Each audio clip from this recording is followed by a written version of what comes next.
It's very nice for me to be here in the house of Jeffrey Elliott, well-known guitar maker, and I will ask some questions about his life dedicated to the guitar making, no? Yeah.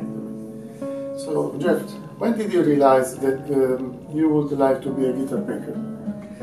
Well, it's a little bit of a, it's not a short answer. I fell in love with the sound of the guitar when I was 16, and a friend introduced me to the music of Segovia and Bream and Sabicas, and I had already heard and liked the American folk music in the 1960s, and many of the musicians played on nylon string guitars back then. And so that sound was already in my head and my heart. I really loved it. But my friend taught me these 3 chords, and then I could play 500 folk songs right away. And then my friend and I, we played music from 16 to 20 together. And then he became very accomplished, and he needed a better instrument than a factory quality guitar. He needed a handmade guitar, which I didn't even know existed at the time. And so I went with him to a handmaker's shop, and he commissioned the new guitar. But when I walked in that shop, I knew immediately that something very important had just happened, and the smell and the sights, and the sounds, and the woods, and the fact that the best guitars are handmade, and that the person making them can have a say in what they sound like, that I just couldn't deny that appeal. It took 2 years for me to have the opportunity to learn. Back then, there were no schools in America for guitar making. There were no books. Video wasn't invented yet. There wasn't much in the way of opportunity. So I got very fortunate that it only took me 2 years to find an apprenticeship. And that was with Richard Schneider in Detroit, Michigan. So. What's your project when you're making guitar? Well, the first guitar I made for myself, and I still have it, and I do play it.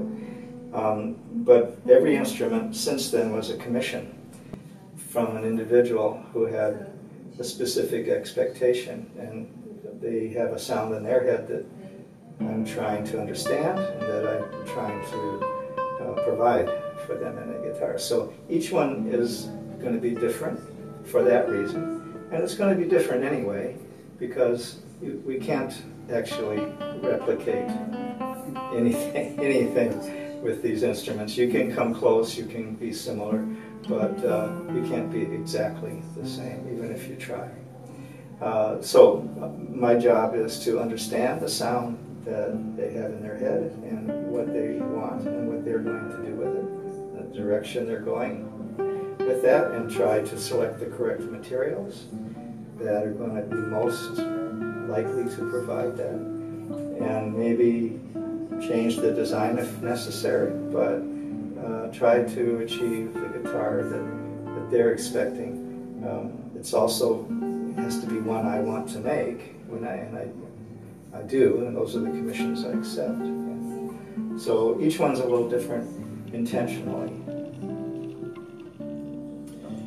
And what type of wood do you prefer most, and why? Personally, my personal favorites, the top is the most important piece, and for the top and the top bracing, I like the European spruce. And I like the European spruce because it's got the broadest tonal palette. Just inherently as a tonal wood, it provides the greatest variety of color and nuance and harmonics, and it makes for a very versatile guitar. And I like my guitars to be very versatile. I have players that are folk musicians, jazz musicians, classical musicians, acoustic guitarists that come to classical guitar. And so they play all different kinds of musics. And European spruce is very versatile for that reason. But I also like cedar, and I like Engelmann spruce and other redwood, other woods for the top. But I always use European spruce for the bracing because there's certain qualities that it provides that I want in all my guitars. Back and sides, I'm pretty fond of East Indian rosewood, Brazilian rosewood oak. Brazilian's becoming a bit of a problem with the legalities around it now. And European maple, which I like a lot, and I think is kind of underrated, unfortunately. I don't think it's appreciated as much as it could be and should be. The maple guitars I've made have really been some of my favorite. Can you tell us about your relationship with Julian Bream? I was always attracted to Julian Bream's music, is the way he plays, the sound that he got, and the range of tone and color that he used every possible response that the guitar had to make music with, and it covered such a grand scope, and I really like that, how attracted to, not just that it was broad, but the way he used it, and it just very satisfying to me, just as a listener. And then after I got into building, and I always had an aspiration to attain the quality of guitar that Julian Bream might choose to use. That would be successful. And one day I was able to actually show him a guitar for critique. A mutual friend helped arrange it, and this was in 1975. And I was able to have a session with him, an audience, where it was very helpful. He was encouraging, and I left inspired, and I was going to start making a few changes in my building, not many, but a few. And it took me in a good direction, and we agreed to meet every time he came to the West Coast, which was about every year and a half, 2 years, and he would continue to critique the guitars. So I always tried to have one ready for him when he came through, and it was always very useful. It always gave me something else and something new to work on. And then in 1980, one day he commissioned a guitar from me, which was amazing, and I still think it's amazing. And so I continued to show him the guitars every time he came through, and the fourth instrument from the time he commissioned of me was the one that he took in 1985, and I got to hear that instrument in concert, and it's just such a privilege and an honor, and probably the highlight of my career. I've just learned a lot about building and how to listen to guitar. And I'm an intuitive builder, and Julian always used to say to trust your gut, and he's right. You somewhere inside you know what's right, and I trust my sensory perception with the feel and the sound, the tapping. But there is a sense of it that tells you that it's right or not. And whatever the measurement is, you have to trust what feels right.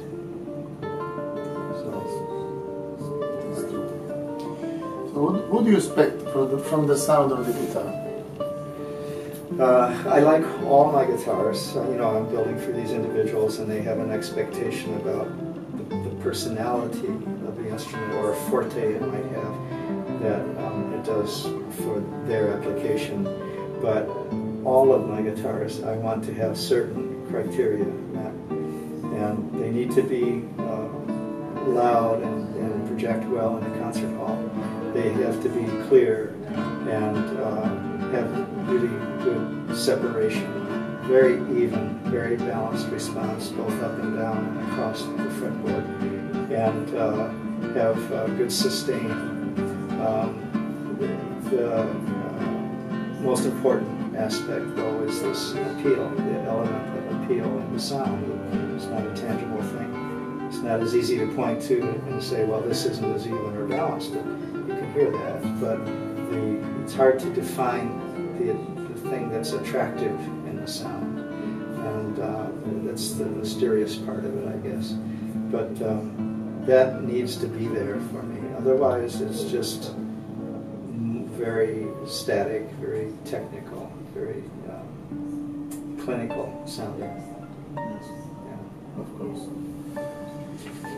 So, I played some of your guitars last night, and I could see that they are full of colors and harmonies. And how do you work to obtain a well-tuned guitar, rich of timbres? Well, I use, first of all, I think there are three main factors that I think account for what we hear in the guitar. One is the woods, the inherent tonal qualities in the woods.